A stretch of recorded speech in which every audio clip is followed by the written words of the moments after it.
I guess the title of what I was going to talk about today is sort of religious freedom and the pro-life movement. Try to connect the two. But I thought I'd start out with the basics because I'm sure there's a lot of people in here that's like, I don't even know what First Liberty is and who's this guy. So let me give you some basics to start out. First Liberty is the largest legal organization in the country that all we do is religious freedom. So if you're a if you're a fifth grade boy, Giovanni Rubio, and you were told you can bring any book you want during free reading time to school, to the public school, until you bring your Bible. And then you're told, well, you can't bring that book. That's a religious book. You can't have it at school. And you're a poor family, which Giovanni was in, and you live outside of Miami-Dade. I mean, what are you going to do? You're going to go out and, we'll just go get $100,000 out of the bank, go hire a team of attorneys, right? No, you can't do that. So that's why we come in. We bring the best attorneys in the country who donate their time so that not only when we win for Giovanni, which we did, we also set a precedent that protects all of our children and our grandchildren. And if we didn't do that, then really religious freedom and the First Amendment would be wasting away because of the power of government and the lack of power of citizens to be able to do anything about it. So that's a quick summary. How did I get involved in this? Back when I was in high school, I realized my gifts were in analytical thinking and speaking, and so I thought I either need to be a pastor or a lawyer. And people said, that's like a God or Satan choice, isn't it, to be a pastor or a lawyer? And I analyzed my DNA and I realized very quickly that I would probably do better at dispensing justice rather than mercy, and so I'd probably make a better lawyer than a pastor. And I went to law school, as mentioned, and got out, clerked for a federal judge, actually Chief Judge Fitzwater here in Dallas. And at the end of that, it's unique to clerk for a federal judge because you get to see what it's like to be on the other side of the bench. And so that's a unique perspective. So you see what's persuasive, what's not, what's over the line, what's not. And so after that, you get a lot of neat, did that go off? Kelly, I think your microphone. Oh, it fell. That's what happened. Okay, let me clip it back. If I can get it clipped back. I'm not as good with the clip. All right, how about that? That's better? So you get all these nice offers from the big law firms, and I sat in my office and I just thought, I just feel like I'd suffocate if I went and was a regular lawyer. I just don't feel like I'm called to do that. I remember thinking, well, what do you want to do? I thought, well, I feel like I'm supposed to use my legal skills. God showed me He wants me to do that. But I want to help pastors and churches and religious freedoms and our founding principles, and I'd even like to go to seminary part-time. And I laughed because there was, no paying job to do those things. And two guys called me out of the blue 2 weeks later that I'd never met. They were partners in major law firms. And they said, will you go to lunch? And I said, sure. And they said, look, we started donating our time for religious freedom, but we're getting so many calls now that it's hurting our ability to make a living. And we're wondering, would you be willing to come on, do legal cases, help pastors, churches, religious freedoms, and our founding principles, and you can even go to seminary part-time? Now, being in my mid-20s, maybe a little immature in my faith, I said, let me pray about it. Like that wasn't an answer to prayer. And the next morning I went, hey, I think that was your answer to prayer. And I said yes, and they said how much you need to live on, and they pitched in out of their pocket every month. And that was 29 years and 2 months ago. And now First Liberty is the largest legal organization in the country that all we do is religious freedom. It was something God knew needed to be created. There's not a single case. We had 410 legal matters last year. There's not a single case that you could have convinced me, 29 years ago that would ever be a case back then. Every one of them now. So God knew what was coming, but I didn't. And so, I don't know if you've met Don or Hugh, but if you have any questions after this is over or whatever, feel free. Don and Hugh are both, the title is Ministry Relations. Their job is to sort of be out of the office and make sure and love on people, pray for people, and answer any questions we can answer and help people. So that's why they're here. So the connection to life, I just want to lay out a couple kind of basic ones. Number one, I bet it's true in here. I know it's true of the Council for Life. But almost everybody I know that's involved in giving of themselves in the pro-life movement does so out of their faith. And so that is the exercise of religion. So whenever anybody tries to interfere with what you're doing, it's probably going to be a religious freedom violation, or it's going to implicate religious freedom issues. So there's a huge connection. So when I talk about religious liberty, don't say, well, that didn't have anything to do with what I'm doing. It has everything to do with what you're doing, because what you're doing is the free exercise of religion, and it's protected. But even further so on sort of a mega level, I mean, if we live in a country that doesn't respect religious freedom and doesn't recognize a creator, they're certainly not going to recognize the creation and life. And so there's a huge implication. So I thought a great way to start would be to show you a little video that just is even a guy who's not a person of faith, but he understands religious freedom and what it means even for him and for all other freedoms. If somebody told us that we were going to be crawling through barbed wire fences and escaping and moving across the ocean to America, everybody would have said, that's absolutely silly. That'll never happen.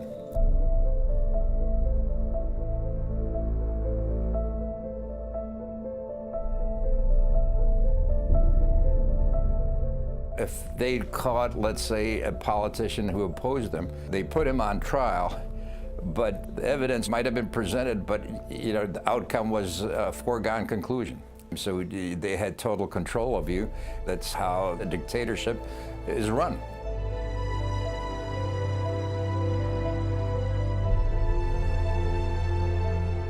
My father was, first of all, very patriotic, had strong beliefs in democracy. The people that he helped were, if not friends, very good acquaintances. He knew they were going to get killed. So when he got arrested, my mother got arrested, and my brother, who was 8 years older, got arrested. So my whole family, except me, were in jail. Then my father would have been executed, but my mother managed to bribe the judge. He got sent to concentration camp in lieu of that, where he was, beaten, not fed. I mean, basically tortured.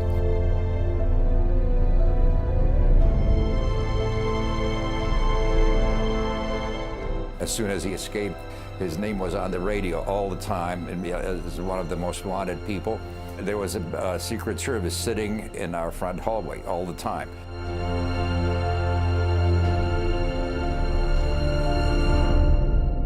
As you study history, one needs to be vigilant all the time, because you cannot take anything for granted. When you start losing freedoms, it is more than likely that it'll keep on chipping away.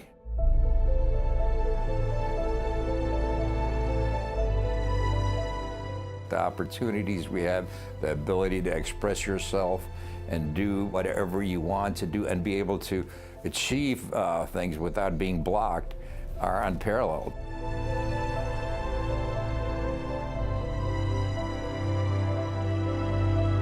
The political correctness is ridiculous. I mean, it's just going too far. Defending the ability to have crosses or Christmas decorations just is getting to a point of absurdity.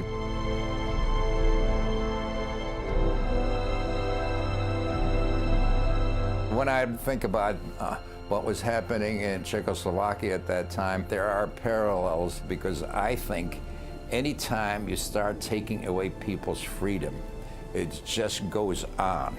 And you must take guard in the early stages as opposed to wait and let it all collapse when it's too late. Nobody expected communism in Czechoslovakia when it happened. It happened.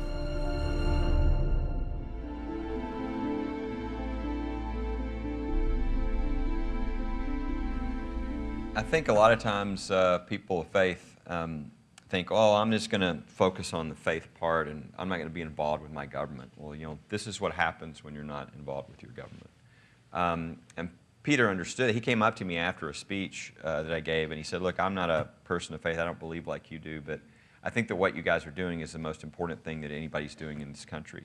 He said, because I saw this happen in my country. He said, they took down the religious symbols, and within months, we all lost our political freedoms. And I mean, literally, he handed me a check for $5,000 and said, we're going to be supporting you from now on. And here's a person who's supporting us, even though he's not a person of faith. Religion's not the reason. He just understands that if religious freedom goes, every freedom goes. And there's a reason for this, which is essentially that the one thing that a totalitarian regime can never allow are these citizens who hold an allegiance to one higher than the government. So whenever that type of regime comes in, the first flashpoint will always be religious freedom. It'll always be an attempt. There's these people that won't bow a knee to the government. And we have to get them under the control or we don't have control. And so religious freedom is the flashpoint. It's sort of the heart to freedom. And that's why our founders called it our first freedom. It's in the first two clauses of the First Amendment. And so that being the case, how are we doing as a country?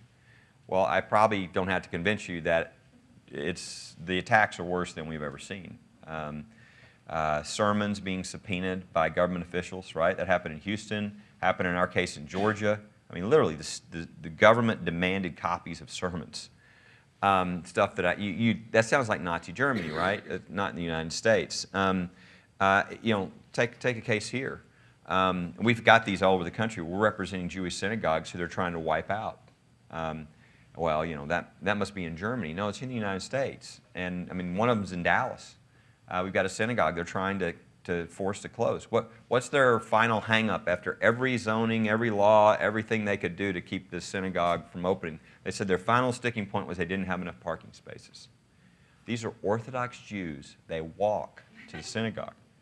They don't have cars at the synagogue. Okay, yeah, this is what's going on. Let me show you a picture. This is where they did the rabbi's car. This is in Dallas, okay? Not Germany. So this is the kind of thing happening. And I thought, I could do, we had 400 and something last year, but let me just show you two of our more recent cases. Let's start with the Dunbar case. This is in a senior living facility. This is the common area. This is what they put up in the common area. Any and all Christian music is banned, okay? So you can use the piano, but if you play Christian music, you're in big trouble, okay? Well, that's a violation of the law. That's housing discrimination. So we're representing Donna Dunbar, but they're fighting us. And the next one, which is our newest one, you think, well, that's horrible. That's the worst I've ever heard. No, this is worse. This happened just a few months after that. This is Ken Howie, who was a retired Lutheran minister, and he's in a senior living facility, and they have a common area, and they wanted to do a Bible study there because most of these people can't leave the building, and so this is a way they could have a Bible study. And they banned him from having a Bible study because they're banning religion from the common area. And people reserve that all the time for different things, but he can't do that. So he said, okay. We'll do it in my apartment.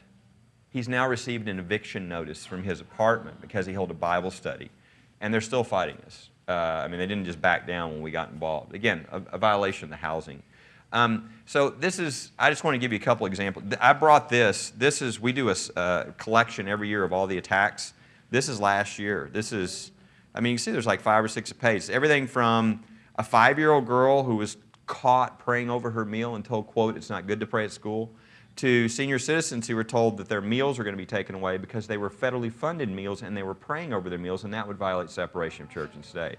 So it doesn't matter if you're young or you're old. If you glance through this real quickly, you see it's everywhere. It's just pervasive, right? And by the way, we have this online. You can look at it if you want to. It's called Undeniable. Just go to firstliberty.org and ask for Undeniable, and it'll show up somewhere. But it's just pervasive. It's everywhere. So, best example I can give you, I thought, what's a way visually to kind of show you how quickly things are moving? And I thought the Supreme Court would be a good way. And that is, normally we have, at the most, really about 1 case a year on the way to the Supreme Court to see if they're going to take it, et cetera. This last year we had 6, okay? And let me run through them real quickly. The first one was Coach Joe Kennedy case. Coach Kennedy, 20 years in the Marines, got out, was about ready to coach, watched this movie the night before called Facing the Giants, Christian movie about coaching, convicted him. He made a commitment. He said, God, after every game, when we go to the center of the field and we shake the hands of the other team and we do all that, the first thing I'm going to do is go to a knee and give thanks for the privilege of coaching these young men. So for 7 years, that's what he did. Until the school sent him a letter and said, if you go to a knee again, we're going to fire you. Well, he made a pledge, so he went to a knee, and they fired him. And this went all the way through the Ninth Circuit. If you know much about the Ninth Circuit, it's most liberal federal court of appeals in the country out of San Francisco. And in their ruling, they ruled coaches are not allowed to pray, quote, if anyone can see them. That's their ruling. So evidently prayer is the new pornography, right? If anyone can see you, it's illegal. And so this is what we now have waiting at the Supreme Court. In fact, put it on your prayer list. They could decide this a week from, it's scheduled to be looked at a week from today, the Supreme Court. Second case is the Bladensburg Veterans Memorial case. This is a memorial that was put up almost 100 years ago, not only by the American Legion, but by mothers who lost their sons in World War I.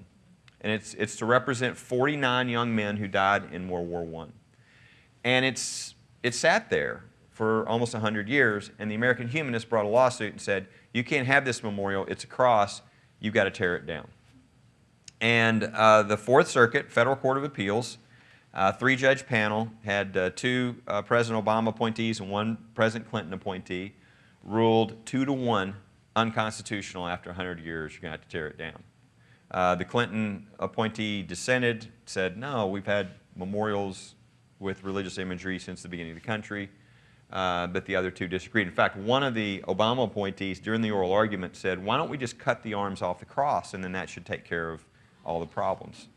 And our attorney said, you mean cut the arms off a national veterans memorial that's been up for 100 years? I don't think that would exactly solve the problem. This is bad enough because of what this precedent would mean to memorials all over the country, because there's religious imagery everywhere on our veterans memorials. But it's even worse because the Fourth Circuit, within its jurisdiction, is Arlington National Cemetery. So if this is not overruled at the Supreme Court, they will literally have to go into Arlington and begin tearing down the large freestanding crosses in Arlington. So most people think there's a high likelihood they're going to take this case. Again, it's on the schedule for a week from today, which is when you hear things about Kavanaugh and all this is why this is important. I mean, that justice would be there to decide this or won't. And so you have one less vote on the court to take the case. Third case, Marianne Sauce. Marianne Sauce, I mean, I'm just going to go very quickly here. You can ask me questions if you want later, but I promise you this is the case. This is about, the whole issue in this case is about whether it's unconstitutional for the police to tell a woman that she's not allowed to pray in her own home. They told Marianne Sauce she was not allowed to pray in her own home. She filed a lawsuit. She wrote it in her own, in pencil, filed it. We saw the case get dismissed and said, we've got to take this case. We came in to represent her on appeal. Court of Appeals said, no, it's not a violation, and it went to the Supreme Court. I mean, fortunately, the very last day of the Supreme Court session, they issued a 9-0 reversal in our favor, but just realize this is the third case I'm mentioning. Fourth and fifth cases, Rowan County, North Carolina, Jackson County, Michigan, both involve whether a city council member can open their meeting with prayer. 4 years ago, we won a case at the Supreme Court on you can have chaplains open up city council meetings, et cetera, with prayer. We've done it since the founding of the country. We have a chaplain in Congress, okay, because the founders had a chaplain.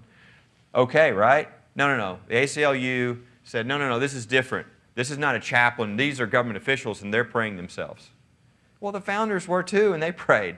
Well, in one case, they said it was unconstitutional. In the other case, they said, no, we've done it since the founding. So there's a circuit split in these cases. That's the fourth and fifth cases. Last case is Livington Christian School.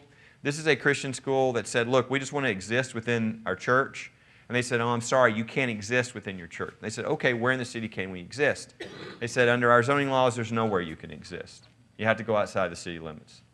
And so literally this case is about whether a city can ban Christian schools from city limits. So again, I just want you to think about the 6 cases I just described in 1 year, right?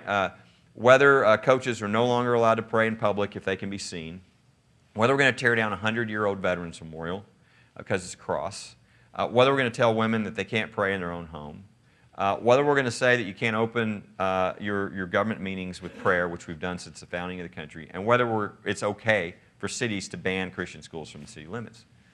I mean, that's just, I mean, there's your picture of kind of the things that are going on in the country. Now, some of you are like, boy, I'm really glad the Council of Life invited that depressing Shackelford guy to speak to our group.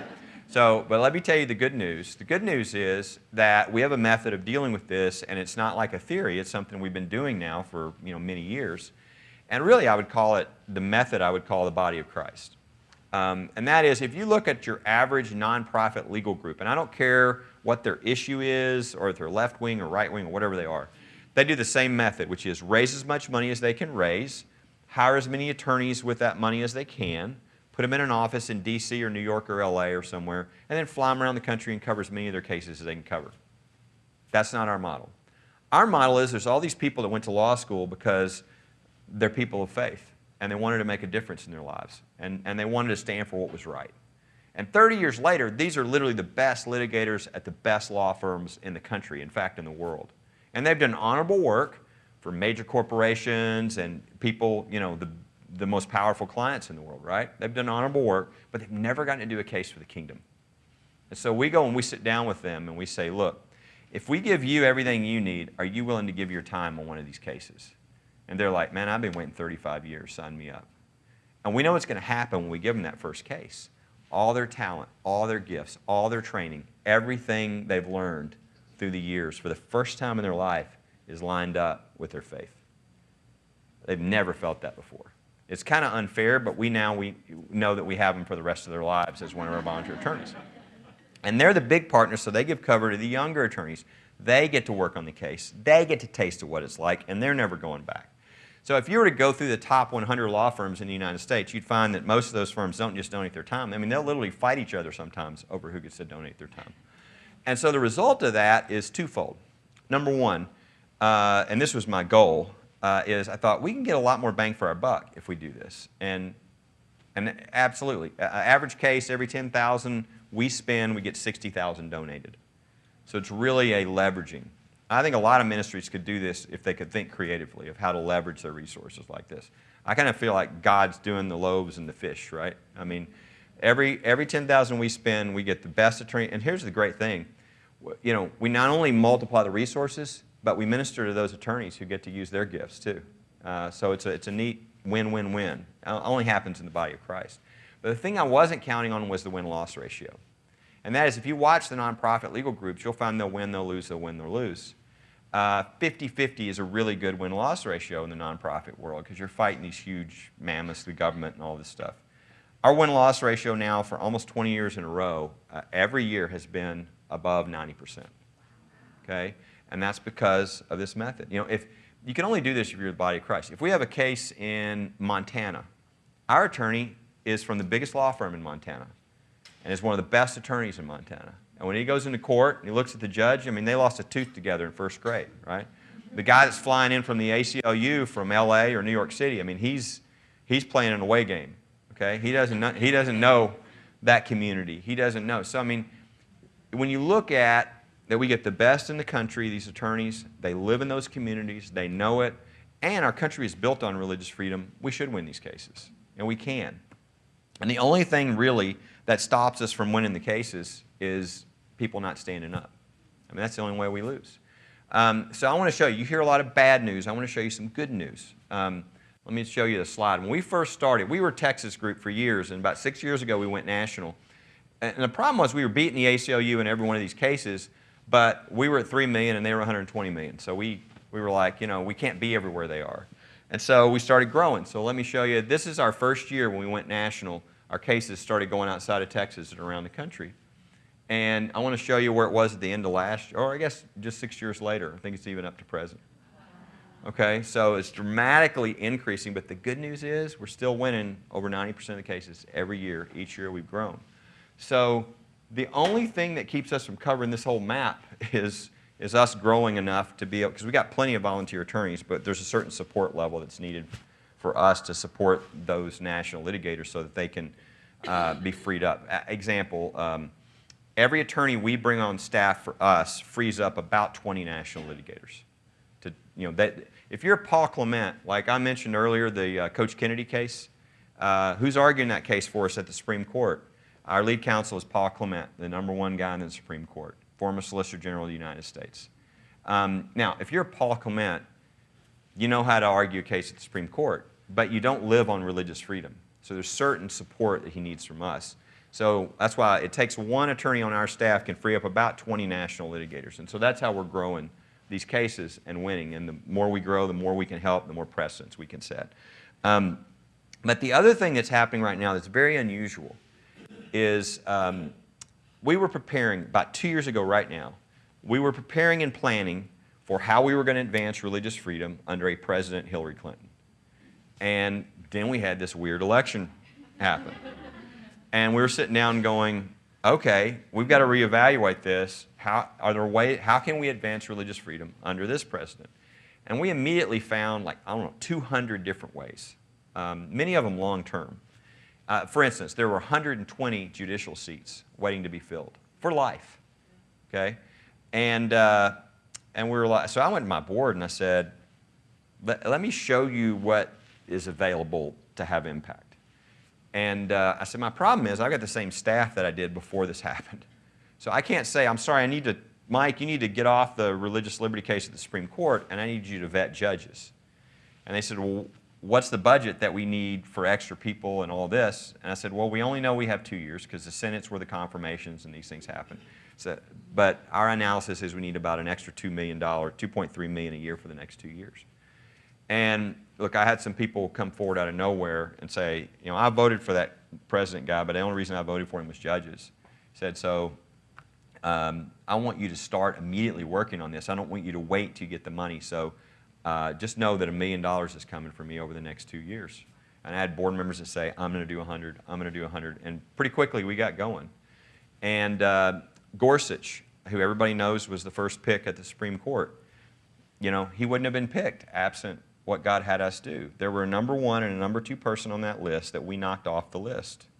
And that's why Gorsuch was put in. And so we knew God was asking us to be involved, to be diligent, to do the research, to provide those things. And we did. We found stuff and we said to the White House, did you see these opinions by these judges you have at the top of the list? And with shock and horror and sort of hair on fire, no. And that moved those people off. And we ended up with Justice Gorsuch, who I think is going to be one of the best justices we've ever had. I mean, he's on a religious freedom area. He'd written more on religious freedom than any judge ever picked to the Supreme Court beforehand. He'd been on the court many years, written a lot of opinions. Kavanaugh is a guy who 20 years ago donated his time with me and Jay Sekulow on a case at the Supreme Court on religious freedom. And so a person who really cares about that. But those are the ones you see, the big Supreme Court. We've been working on all the district court, Court of Appeals. I mean, if I could just describe for you the quality of these people, and I've been watching this a long time. This is totally different. What's happening over the past year and a half on judges is totally different. It's the first time it hadn't been political. Because basically this president has said, I know this is really important.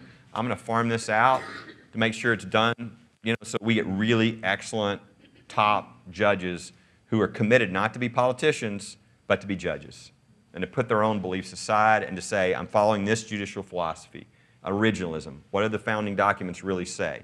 What did this mean in the Constitution back then? If you want to change it, but I'm not going to change it because I'm a judge, I'm not a legislator. That's very different. And I could give you lots of examples, but if I could describe the people to you, one of them is one of the guys on our staff. 39 years old, brilliant, had spent 7 years in the U.S. Attorney's Office putting away terrorists. You're not going to find a stronger believer or he would die before he would ever compromise from the Constitution or his faith. And there's no question of that. President Trump nominated him at 39 years old to be a federal judge for the rest of his life. So these are the kind of people they're picking. People are going to be there 30 years. This is who my grandkids are going to come before. You talk about a long-term investment, okay? And the type of people that I'm talking about, that are going to be great on religious freedom, guess what they're going to be on life? They're going to be awesome on life, okay? They're not about making up things in the let me tell you one of them, a guy we had to fight for. Some of you might know him. His name is Jim Ho. He's from Dallas. He's now in the Federal Court of Appeals, okay, right underneath the Supreme Court. 44 years old, clerk for Justice Thomas, brilliant, okay, one of the smartest attorneys in the country. And we had to fight, but we barely got him through, got him on the court. He's on the Federal Court of Appeals. His first opinion, there's 15 judges sitting at the Court of Appeals in a special what's called en banc, when instead of just 3 judges, all 15. When he sat on that, that case, he wrote a dissent. Who writes a dissent the first chance they get from almost every other judge on the court? Somebody who's pretty strong about what they believe and sticking to the Constitution. I think one of his first lines in the opinion was, the problem in constitutional jurisprudence is judges are making up laws that are nowhere to be found in the Constitution. And at the same time, they're refusing to enforce the enumerated rights that are specifically there. The articles from the left-wing newspaper, did you see what he just said? He just said that Roe v. Wade should be overturned. I'm like, huh, so they're admitting that's not written in the Constitution? Is that what they're saying? But he didn't say anything about Roe v. Wade. He just said, if it's in the Constitution, we should protect it, but we shouldn't make things up that aren't in the Constitution. These are the kind of judges we're getting that are going to return things. If it's in the Constitution, it should be protected. But if it's not, it's up to the people. It goes back to the states. And I think we're going to see that happen in the future as these judges, more of these judges are getting on the court. But just realize there's a lot of incredible things. You're not seeing these judges. Oh, I'm going to show you a map. This is how many confirmed. It's actually not up to date. It's about a week or 2 old. There's now, that was 55. It's now 63, I think. But let me show you what's coming. It's another 150. I think a good number of those might be through by the end of this year. There's another 26 that open up, so it'll be 176. So when you talk about the Senate, it's really important what happens with the Senate, because this could just stop in January, or this could continue another 2 years. But we're getting some really excellent judges on the court, and we just started. I mean, it's really about to happen. So just realize that there's a huge work going there that'll obviously eventually affect what you're doing. Not only the issue of life, but your freedoms, your free speech, your free exercise of religion. There was a huge case right at the end of the term that showed how close this stuff is, right? The NIFLA case. I'm sure you're all aware of that case. That's the case where the state of California tried to force the pregnancy care centers to put advertisements and things out telling people where they could get an abortion. Well, you know what? If the government wants to tell people where they can get an abortion, then the government can do that. But it has no right to force other citizens to speak its message, okay, to violate their conscience. We have freedom in this country. The government doesn't have a right to have me say something I don't agree with. They can promote whatever they want, and you can throw those guys out of office if you don't like the ones that are doing that. But they can never force a citizen to express something. They actually force, crisis pregnancy centers to put a sign up saying, here's the 800 number where you can call for an abortion. It's just outrageous. And the Supreme Court agreed, although it showed how tight the decision was that it's important that who you put on the Supreme Court, who you put on these decisions. So anyway, my summary is there is a window of opportunity where a lot of incredible things are happening that are good for the First Amendment religious freedom. And the only thing that's really required is for us to be faithful. If we'll just be faithful, we're winning. God's opened a window of opportunity, and that's why I'm so thankful for what all of you are doing, because, the best thing I can say is Charles Stanley, I guess it's about a year ago now, sent us a gift and supports us, and I called him to say thank you, and I said, Dr. Stanley, the only reason I do what I do is so you can do what you do. And he said, I totally understand that, so you keep doing what you're doing because I plan to keep doing what I'm doing. And that's exactly the way I look at what you guys are doing. The reason I do what I do is so you can do what you do. And so I want you to see us as a resource. If somebody ever tries to tell you you can't do what God is calling you to do, don't buy it, okay? At the very least, pick up the phone and call us. I mean, if you want to tell them get lost immediately, that's fine too. But at least call us. Don't allow the intimidation to work, because that's the way the enemy works. So I thought I would end with one of our cases here in Texas that involved pregnancy care centers that we fought, where they did this very kind of thing, where the city of Austin tried to force them to put up things that were untrue, to scare people away from coming into their clinics, and they stood their ground. So let's see this.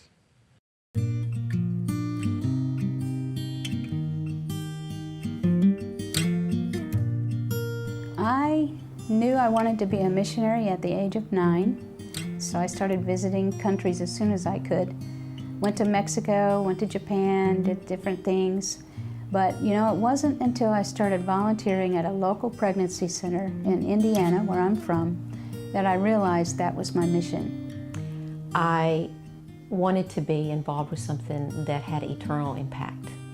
And a pregnancy resource center reaches and saves people here on earth, but it also saves people for eternity. I feel that I have a mission to leave the world just a little bit better than when I came in. I have never felt sick in the morning. I don't want to go to work. On the contrary, I come to work because this is my life. It's amazing what you can do here. It was in 2010, and it was on Good Friday that the Austin City Council announced this new ordinance that they were proposing. They said pregnancy resource centers. And I said, you mean just the pregnancy resource centers? And it didn't make sense to me. No business that I know of posts signs outside their facilities of services they don't do. It made no sense. We had no intention of posting the signs because it was a violation of our freedom of speech. If we agreed to post our sign, the next step could be they'd come in and tell us what we could or couldn't say in the counseling room. So it was just one step of giving up ground to much more, to eventually closing us, which is the agenda. So it had to be stopped. And so we chose Liberty Institute to represent us because we know that they're great at what they do and that they love what we do, and we made a good team. I wanted to go with a law firm of a group of attorneys that I knew and that I trusted. I knew that we couldn't compromise in any way, and I've never seen the attorneys at Liberty Institute be willing to compromise. Well, now that the case is over, I feel extremely relieved. It's good to have a victory, and a strong victory. We came out on top, so I'm very happy. And that's what I love, to have that personal touch with Liberty Institute and to celebrate with us. That meant a lot.